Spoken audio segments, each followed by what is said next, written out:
Iran's foreign minister is holding talks with the head of the UN nuclear watchdog in Geneva. That meeting comes a day before Abbas Aragchi takes part in a second round of indirect negotiations with the U.S. on curbing his country's nuclear program. Tehran suspended cooperation with the International Atomic Energy Agency, the IAEA, last year after Israel and the U.S. attacked its nuclear facilities. That conflict also led to the collapse of Iran's preliminary talks with the U.S. Now, those discussions were aimed at reaching a deal on Iran curbing its nuclear development in return for sanctions relief. Posting earlier on X, Abbas Aragchi wrote this: "I am in Geneva with real ideas to achieve a fair and equitable deal. What is not on the table, submission before threats." But despite that defiant tone from Tehran, the U.S. continues to build up military assets in the Middle East. That's putting pressure on Iran to strike a deal with Washington. But the U.S. Secretary of State is optimistic that an agreement can be reached this time. We're dealing with radical Shia clerics. Okay, we're dealing with people who make geopolitical decisions on the basis of pure theology, and it's a complicated thing. I mean, no one's ever been able to do a successful deal with Iran, but we're going to try. Steve Witkoff and Jared Kushner will be traveling. I think they're traveling right now to have important meetings, and we'll see how that turns out. Al Jazeera's Tawhid Asadi is in Tehran. So, Tawhid, I go back to that line that Araghchi tweeted, quote, "What is not on the table is submission before threats." Can you lay out for our viewers Iran's stated red lines going into these talks? Well, we have to keep in mind that we are dealing with a highly complicated situation, and of course, it's going to be too early to talk about the concessions being exchanged in this trajectory of diplomatic engagement that Iran started. But speaking of the red lines that Iran has raised so far, at least 3 points are out there. First, it is related to the topical domain of the talks. Tehran says that it wants the talks to be concentrated upon the nuclear dossier of the country, and there are some controversial issues such as the ballistic missiles, the regional activities, as well as the defense capabilities that Iran says it's going to be off the table. Meanwhile, there is this verification and the cloud of mistrust that is out there. Iranians are looking for a sort of guarantee to make sure that any deal reached at the end of the day is going to be translated into real action. And that becomes more important in respect to the economic pressure that Iranians are facing. And on that, Iran is saying that it's looking for measures to make sure that there is going to be less pressure if Iranians give concessions to the other side. Also, there is this third element, and as I told you earlier, is actually the cloud of mistrust in that regard. And on that, Iran says that it is practicing a sort of cautious when it comes to this trajectory of diplomatic engagement. Tawhid, earlier this year, thousands of Iranians were killed during street protests. Now, Iran is under threat of U.S. military strikes. So given all of these factors, how would you describe at the moment the general sentiment in Iran?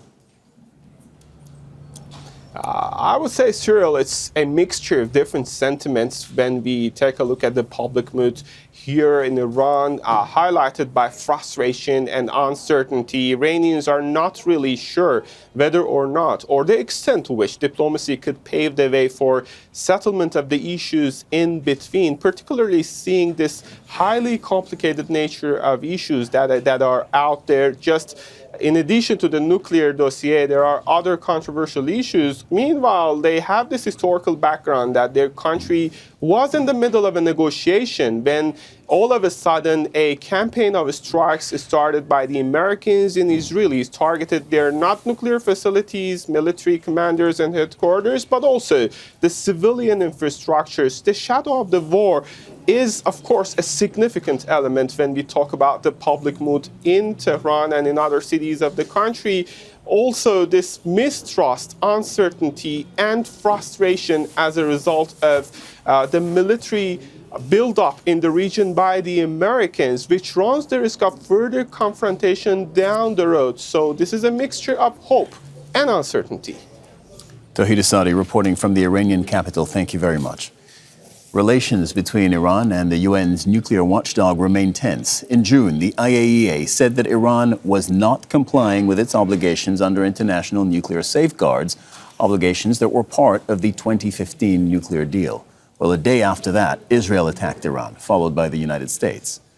After the strikes, the International Atomic Energy Agency sought access to the nuclear sites that had been bombed in Iran to verify the status of enriched uranium stockpiles, but Tehran rejected that request.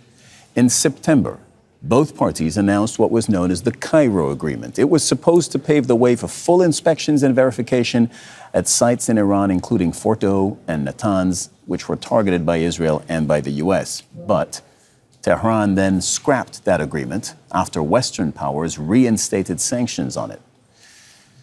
But we're joined now by Karim Haggag, who is the director at the Stockholm International Peace Research Institute. He's also a member of the UN Secretary General's Advisory Board on Disarmament.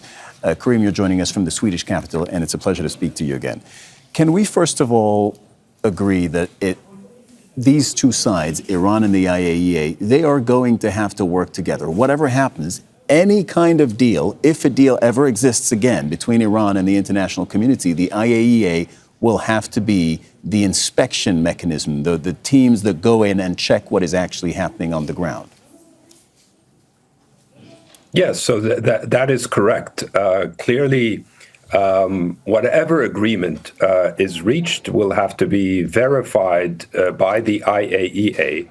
So now it's really a question of the terms of that agreement, whether Iran will agree to go back to the type of access that the IAEA had with respect to Iran's nuclear infrastructure, access to the Iran stockpile of highly enriched uranium, and basically to establish a baseline assessment of where Iran's nuclear program is after the Israeli and U.S. strikes on Iran in the context of the 13-day war.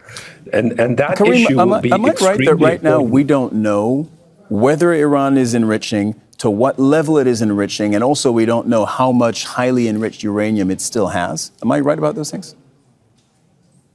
So there are different assessments, and it depends on the question of who knows and who makes that determination. So now you have different national assessments as to the questions you are posing. So the United States has its own assessment, and Donald Trump, President Trump came out and said Iran's nuclear program has been obliterated. That may differ from Israel's national intelligence estimates, who may have a different view as to the status of Iran's nuclear program. The important thing with regards to the negotiations with the IAEA is it's supposed to establish a neutral third-party assessment that would be credible for all sides involved in this crisis as to the status of Iran's nuclear program. Right. In the recent past, and even the not-so-recent past, the IAEA has been the sole body that has been trusted by everyone, or more or less pretty much everyone, to give a neutral and credible assessment of what exactly Iran is doing with its nuclear facilities, and that's why it's so key. You're an advisor on disarmament. What would you like to see happen? What do you hope Araghchi and Rafael Grossi are talking about today? So clearly the hope is that an agreement is reached whereby access is restored to the IAEA to be able to determine the status of Iran's nuclear program per the arrangements that were enshrined in the 2015 Joint Comprehensive Plan of Action, or the Iran nuclear deal, as it's commonly known. That's extremely important in order to diffuse the current crisis.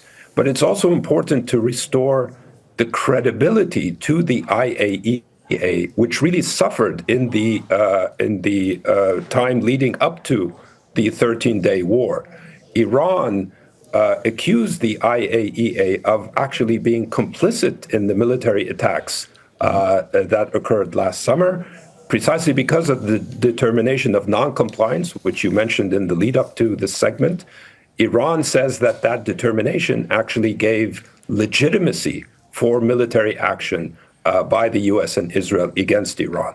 So it's very important to restore the credibility to the IAEA as a trusted, neutral party that is able to verify whatever agreement is reached. Karim, something I'm asking myself as Araghchi and Grossi are meeting today is this seems to be possibly the wrong order of the meetings, because we know that Iran, if it gets the the IAEA, if it gets the green light from Iran, it has the know-how to go and inspect their nuclear technology. They've done it before, they can do it again. But this can only happen if there is a political destination, which is a deal, in other words, between Iran and the US and perhaps others in the international community. In the absence of a deal, I'm not too sure what the IAEA can do. So yes, I think that's a very important point you make. I think with respect to Iran, the calculus is probably that Iran wants to use an agreement with the IAEA to influence the negotiations that are taking place with the United States. So that will pave the way to hopefully limit the scope of the negotiations solely to the nuclear issue. So Iran can demonstrate that we are making progress with the IAEA on the nuclear file, to the exclusion of other issues that the United States might want to interject in the negotiations, specifically the missile issue and Iran's support for regional proxies. These additional demands are demands that Iran rejects. Iran wants to keep the negotiations solely focused on the nuclear file. Hence, it wants to use whatever agreement is reached with Rafael Grossi, the Director General of the IAEA, for the benefit of moving the negotiations forward with Washington. Thank you very much for that. And I do take your point. It's very interesting that it could work to Iran's benefit to actually move forward with some kind of agreement, or at least some progress with the IAEA, which would then narrow any future deal with the U.S. to the nuclear issue, because Iran does not want to talk about the rest, which are missiles and its support for armed groups in the region. Karim, such a pleasure to have you on the program. Thank you. Thank you. Don't miss out, get the full picture. Subscribe to Al Jazeera for reliable news and expert insights. Like, share, stay ahead.